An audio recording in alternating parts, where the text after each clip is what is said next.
বিসমিল্লাহির রহমানির রহিম। আসসালামু আলাইকুম। আমরা অনেক বড় একটা ইকোনমিক ওয়ার দেখতে যাচ্ছি।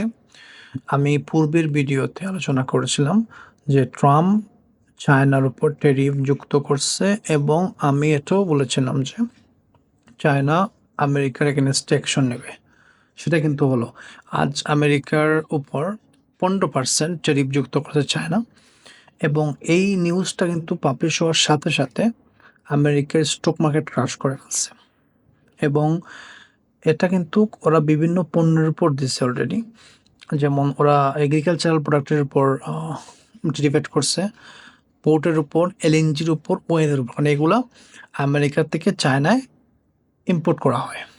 সব 15% এটি করে দিচ্ছে এবং ট্রাম্প চাচ্ছে যে কানাডাকে ভেঙে ফেলতে। তাই সে কিন্তু বলতেছে কি যে কানাডা হবে আমেরিকার একটা কমন স্টেট এবং এটা কিন্তু আরও ক্লিয়ার হচ্ছে যে বিষয়টা হচ্ছে যে রিসেন্টলি কী করছে ট্রাম্প কানাডার উপর 25% ট্যারিফ যুক্ত করছে কিন্তু এরপর থেকে কিন্তু বিটকয়েন ক্রাশ করছে এবং গুরুত্বপূর্ণ বিষয় হচ্ছে যে এরপর থেকে কিন্তু বিভিন্ন দেশের স্টক মার্কেটগুলো ক্রাশ করতেছে, আমেরিকা, কানাডা, অস্ট্রেলিয়া, চায়না এবং কানাডার মধ্যে যেগুলো এগ্রিকালচারাল যেগুলো প্রোডাক্ট গুডস যেগুলো উৎপাদন হয় সেগুলা কিন্তু ডাইরেক্টলি আমেরিকাতে এক্সপোর্ট করা হয়, এক্সপোর্ট করে থাকে তারা। এবং এই নিউজ পাবলিশ হওয়ার পরে যে আমেরিকা কানাডার উপরে 25% ট্যারিফ যুক্ত করছে, সাথে সাথে কিন্তু ওই জায়গায় হইচই পড়ে গেছে এবং ওদের ব্যাংক্রাপসি মানে হালত হয়ে গেছে, এমন একটা অবস্থা দাঁড়াইছে। এবং তৎক্ষণাৎ কিন্তু কানাডার প্রাইম মিনিস্টার ট্রাম্পের সাথে কথা বলার চেষ্টা করছে, কিন্তু ফার্স্টে কিন্তু ট্রাম্প রেসপন্স করে নেই এবং পরে এনিহাও তারা কন্ট্যাক্ট করে এই ট্যারিফের বিষয়ে কথা বলছে উইথড্র করার জন্য। তখন কিন্তু ট্রাম্প বলতেছে যে আমার এটা আমি উইথড্র করব, কিন্তু আমার শর্ত আছে, আমার শর্ত মানলে আমি এটা উইথড্র করব।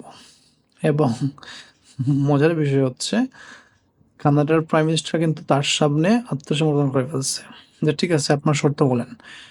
ট্রাম্প বলতেছে যে কানাডার যে বর্ডার, আপনারা জানেন যে কানাডা এবং আমেরিকা বর্ডার কিন্তু একদম যুক্ত থাকে ওই জায়গায় এবং ওই জায়গায় কিন্তু মানুষ ইজিলি পারাপার হতে পারে। তো এখন ট্রাম্প বলতেছে যে তুমি এটাকে ইনশিওর করো যে কানাডাতে কোনো ইলিগাল ইমিগ্রেন্ট আমেরিকাতে প্রবেশ করবে না। এবং এটা কিন্তু আলোচনা হওয়ার পরপরই কিন্তু কানাডা এবং আমেরিকা ওদের সেনাবাহিনী পুলিশ কিন্তু বর্ডারে নিয়োগ অলরেডি ডিপ্লয় করে দিচ্ছে, যাতে ইলিগাল ইমিগ্রেন্টগুলা যে আসতে না পারে বা এখান থেকে যেতে না পারে। তো একটা বিষয় আসলে খুব জটিল মনে হচ্ছে, কারণ ট্রাম্প আমরা আশা করছিলাম যে ট্রাম্প আসার পরে হয়তো বা অবস্থা অনুকূল হয়ে যাবে, সব কিছু স্বাভাবিক, কিন্তু তার যে অ্যাকশন দেখা যাচ্ছে সেগুলো কিন্তু ভয়াবহ এবং সেটা কিন্তু অনেক দেশের ইকোনমিকে খুব বড় ধরনের ড্যামেজ করবে, ইনক্লুড আমেরিকার ইকোনমিকে কিন্তু ড্যামেজ করবে, এটা বোঝা যাচ্ছে। এবং আরেকটা নিউজ আজকে হচ্ছে যে সে কিন্তু আজকে ইউক্রেনকে বলছে যে আমরা তোমাদেরকে $300 বিলিয়ন যে টাকা প্রেরণ করছি, তোমাদের দিচ্ছি আমরা ঋণ হিসাবে, সেটার পরিপ্রেক্ষিতে কিন্তু আমাদেরকে তোমাদের দেশে গুরুত্বপূর্ণ যে খনিজ যে বড় বড় প্রজেক্টগুলো আছে সেগুলো কিন্তু আমাদের দিতে হবে। এটা বোঝা যাচ্ছে যে কিন্তু এখন ইউক্রেনের হামও গেল, চলেও গেল। অলরেডি কিন্তু রাশিয়া অনেক এলাকা দখল করে ফেলছে। আবার এখন ট্রাম্প বলতেছে যে আমরা যে টাকা দিচ্ছি তার পরবর্তীতে আমাদের কী করতে হবে, তার বিনিময়ে আমাদেরকে বিভিন্ন প্রজেক্ট দিতে হবে, সেই জায়গার খনিজ সম্পদের যে প্রজেক্টগুলো আছে সেগুলো আমাদের দিতে হবে। সো আমরা একটা বিষয় মানে খুব বোঝার মতো, ট্রাম্প কিন্তু ইকোনমিক ওয়ার শুরু করে দিচ্ছে এবং পৃথিবী সেটা ভুগবে কিন্তু।